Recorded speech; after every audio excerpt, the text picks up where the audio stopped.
Prime minister cares एक वजीर आजम मोदी बनाए, उसके पैसों का क्या हुआ बताओ।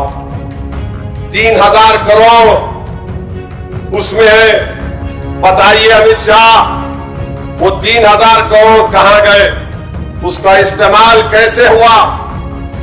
3000 करोड़ पीएम केयर्स फंड में है, वो 5-6 हजार करोड़ इलेक्ट्रल बॉन्ड बताओ अमित शाह कौन से बैंक में आपने रखे, तुमने क्या किया।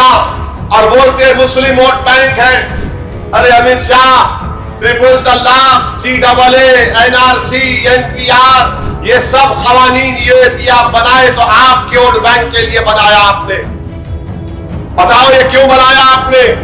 एनकाउंटर बुलडोजर आप करते हैं तो आपके वोट बैंक के लिए करते हैं। तो मेरे अजीज दोस्तों, अगर मेरा वोट बैंक होता, अगर मेरा वोट बैंक होता अमित शाह, तो तुम 4 साल से चीन को नहीं निकाल सके। अगर मेरा वोट बैंक होता तो मैं चीन को भारत की जमीन में आने नहीं देता। अगर मेरा वोट बैंक होता अमित शाह, तो मैं चीन को उखाड़ कर फेंकता डेमसाक और डेमचाक से। अगर मेरा वोट बैंक होता अमित शाह, तो मैं चंद घंटों की मोहलत देकर लॉकडाउन नहीं करता।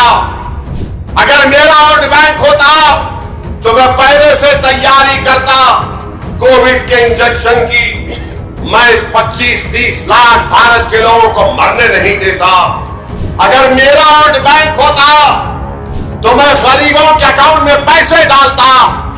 अगर मेरा वोट बैंक होता तो मैं नौजवानों को रोजगार के मौके फराहम करता। अगर मेरा वोट बैंक होता तो मैं बिल्किस बानो की अस्मत रेजी करने वालों को नहीं छोड़ता। अगर मेरा वोट बैंक होता तो इस मुल्क में बुलडोजर का इस्तेमाल नहीं होता। अगर मेरा वोट बैंक होता तो मैं किसी को फसाद करने नहीं देता। अगर मेरा वोट बैंक होता तो मैं हिंदू मुसलमान के इत्तेहाद को और मजबूत करता।